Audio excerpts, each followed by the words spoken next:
How to add own songs to Spotify. So that is what I'm going to show you guys in this super quick and easy tutorial. So let's get into it. So the first thing that we need to do is to open our Spotify both in our laptop, in our PC, and same goes for our phone. Now, once you do that, the next thing that you need to do on our laptop or your PC is to go on the top right corner of the screen and then click the settings.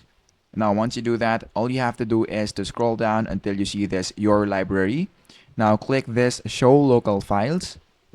Once you click that, this will pop up. So what we're going to do is to click a source or add a source. Now, click this desktop right here. So just look for the source of the songs that you want to add.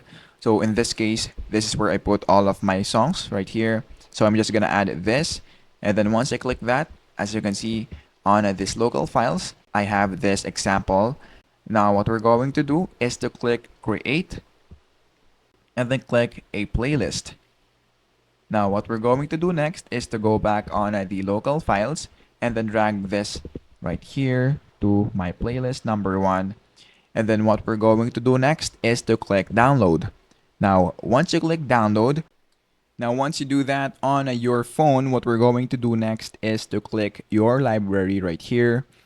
Now once you click your library, you should be able to see this playlist. Now once you click playlist, what we're going to do next is to click that and then click this download button right here. So once it is downloaded, and then the next thing that we need to do once you download that is to go on home and then click your profile icon and then click settings and privacy. And then once you do that, click this search icon right here and then search for local files. Once you click local files, just click this local audio files right here and then make sure that you turn it on. So if it is turned off, all you have to do is to turn it on. And that is basically it. That is how to add songs to Spotify.